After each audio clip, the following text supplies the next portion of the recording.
Muzyką i dźwiękiem zajmuję się od 20 lat. Moje początki w tym zakresie to oczywiście domowy komputer i darmowe oprogramowanie.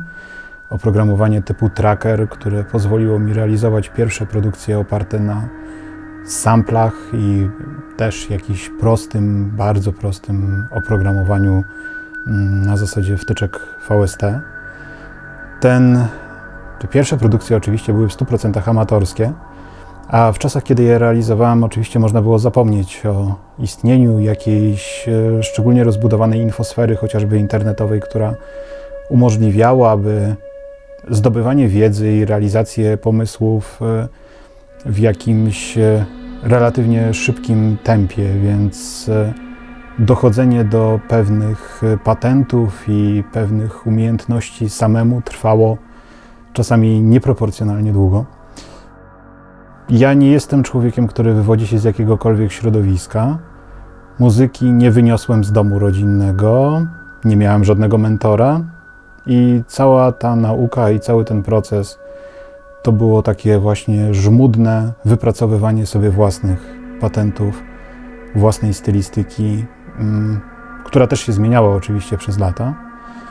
W momencie, w którym jestem teraz, mogę chyba śmiało powiedzieć, że te pierwsze inspiracje nie mają już w tym momencie dla mnie zbyt wielkiego znaczenia i ta muzyka poszła jakby swoim torem.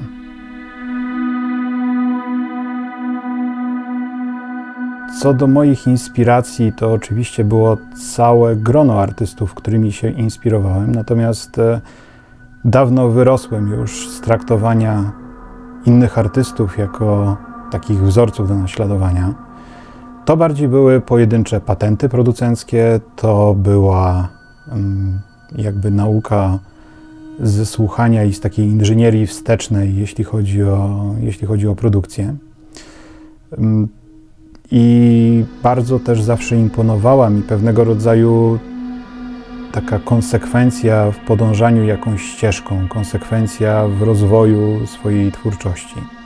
Inspirujące jest dla mnie pewnego rodzaju podejście do muzyki, które zakłada, że po powiedzmy tych 20 latach tworzenia ona nie jest taka sama jak w momencie, kiedy się zaczynało. I nie mówię tutaj tylko i wyłącznie o jakimś rozwoju zdolności obsługi danego instrumentu czy umiejętnościach stricte technicznych, ale właśnie takim stricte artystycznym progresie.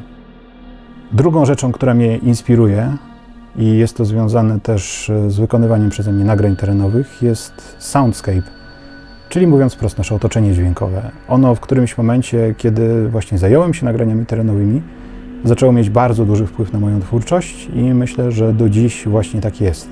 Konstruując utwory, myślę o nich troszkę jako o planach występujących w rozmaitych nagraniach terenowych z różnych miejsc. Ambient nigdy nie był dla mnie muzyką tła. Ja zawsze ambient definiowałem jako muzykę przestrzeni, czyli muzykę, w której ta przestrzeń jest jakąś integralną częścią zamysłu artystycznego, bo są oczywiście gatunki, w których można te efekty przestrzenne, takie jak pogłos czy różnego rodzaju odbicia, sprowadzić tylko i wyłącznie do technicznego efektu, natomiast wydaje mi się, że w muzyce ambient, przynajmniej w tej muzyce ambient, którą teraz próbuję definiować, chodzi bardziej też o to, żeby te efekty stały się instrumentami, stały się bardzo konkretnymi narzędziami służącymi kreacji wypowiedzi artystycznej. I stąd też dla mnie ambient to nie tylko muzyka, którą często postrzega się jako muzykę relaksacyjną, czy muzykę w jakiś sposób mającą na celu wyciszenie odbiorcy. To może być muzyka wręcz noizowa, to może być muzyka dronowa, muzyka ciężka, ale w jakiś ciekawy sposób właśnie osadzona w tej przestrzeni. Nigdy nie podjąłbym się takiego zaszufladkowania pojęcia ambient i muzyki pod nim się kryjącej jako tylko delikatną muzykę gdzieś właśnie na pograniczu neoklasyki czy jakichś eterycznych dźwięków tła. Myślę, że to pojęcie dużo szersze, dużo więcej jakby też takiego stricte artystycznego potencjału za nim się kryje i właśnie w ten sposób staram się ambient definiować także na potrzeby twórczości własnej.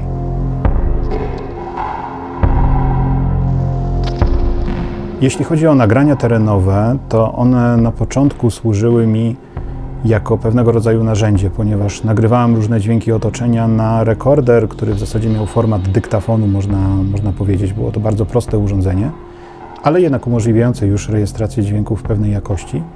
I z tych nagrań, z tych pierwszych nagrań terenowych pozyskiwałem rozmaite sample, dźwięki teksturalne, dźwięki perkusyjne do swojej twórczości muzycznej.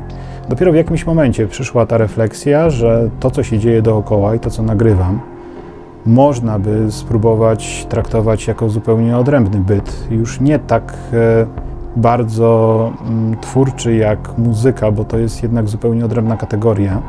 Choć uważam i nie jestem w tym zdaniu odosobniony, że nagrania terenowe to jednak też jest twórczość własna i bardzo wiele zależy od osoby nagrywającej.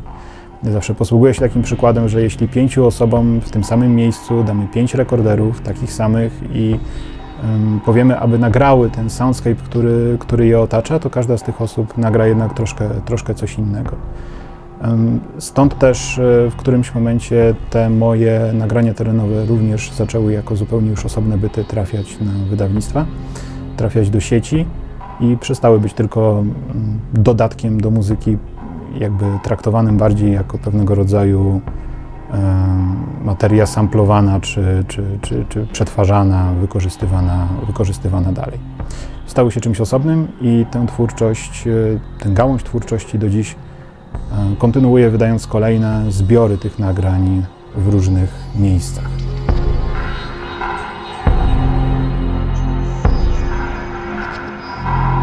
Aktualne instrumentarium, którym dysponuję i na którym pracuję, jest bardzo odległe od tego, od czego zaczynałem. To z pewnością. Natomiast system modularny, bo on jest tego podstawą, nie tylko ten system Eurorack, obecnie najpopularniejszy, ale także inne urządzenia, które potrafią komunikować się w obrębie siebie samych, ale też w obrębie jakiegoś większego dźwiękowego ekosystemu za pomocą napięć sterujących właśnie, napięć, które są przesyłane przy użyciu przewodów również w wielu formatach, bo nie jest to jeden format. Te napięcia pozwalają na modyfikację brzmień, na wprowadzenie pewnego rodzaju ruchu do brzmienia, a także na wykreowanie czegoś, co dla mnie jest szczególnie cenne, czyli na wykreowanie pewnego rodzaju sytuacji, w której już na pewnym poziomie komplikacji takiego patcha, czyli takiego właśnie systemu połączeń, ten instrument zaczyna troszkę żyć własnym życiem i czasami generuje pewne zachowania, które dla mnie są zaskoczeniem. Są dla mnie wymuszają na mnie konieczność odpowiedzi. Jest to forma improwizacji, tylko że nie z drugim człowiekiem, ale z maszyną.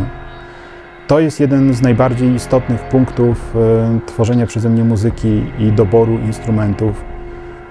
To jest właśnie pewnego rodzaju nieprzewidywalność, która jest paradoksalnie w pewnym stopniu kontrolowalna, czyli ja decyduję o tym, jak dużo ma jej być, natomiast kiedy ona się już pojawia, to bardzo często wpływa na różnego rodzaju twórcze reakcje z mojej strony,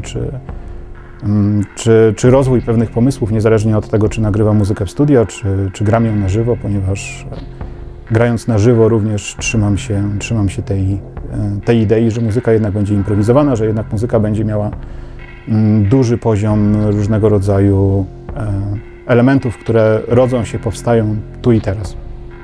Prócz tego bazowego systemu modularnego, którego używam także innych instrumentów elektroakustycznych, używam dźwięku znalezionego, dźwięku, który pozyskuję chociażby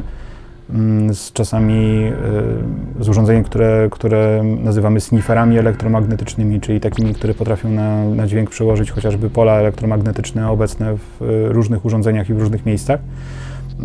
Czasami dźwięki radia, czasami różne inne dźwięki o proweniencji raczej hałaśliwej. Używam gitar, choć nie zawsze w takim kontekście, w jakim można by się spodziewać.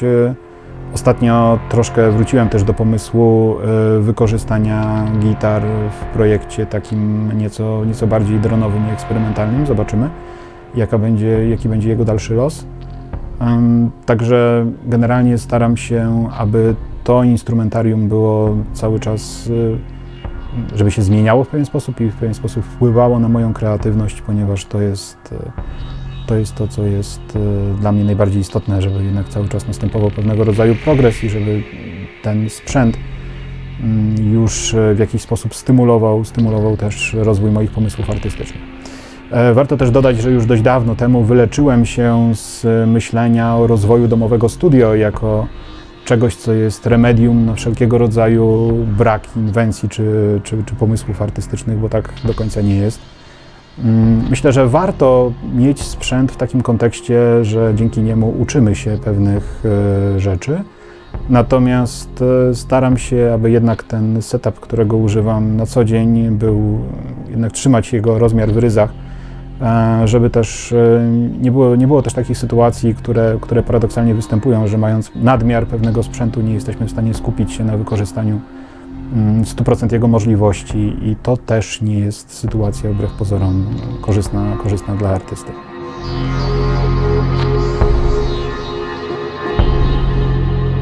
Co do planów, które mam, to generalnie nauczyłem się, że im mniej o nich mówię, tym zwykle na lepsze im to wychodzi. Więc wspomnę tylko o dwóch takich gałęziach czy projektach, którymi chciałbym się zająć w najbliższym czasie. Pierwszy z tych projektów to jest projekt, który już wspominałem, czyli projekt dronowy, nieco bardziej gitarowy w kontekście wykorzystania właśnie gitar jako pewnego instrumentarium, które tam się pojawi. To projekt, który chodzi mi po głowie już od dość dawna i mam nadzieję, że on się zmaterializuje już w jakimś bardziej konkretnym wydaniu w najbliższym czasie.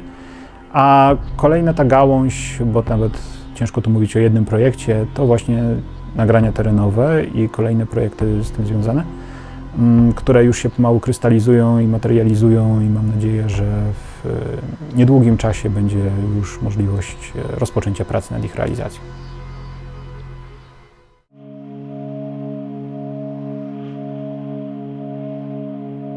Cykl Sygnał Szum powstał jako cykl koncertów w przestrzeni Płocka, gdyż moim założeniem było wprowadzenie w tę przestrzeń koncertową muzyki, jaka nie do końca była tu wcześniej obecna. I stworzenie takiej platformy, w której zarówno artysta miałby okazję skonfrontować się z publicznością, jak i publiczność miałaby okazję skonfrontować się z jakimś nowym wymiarem sztuki, w tym wypadku dźwiękowym.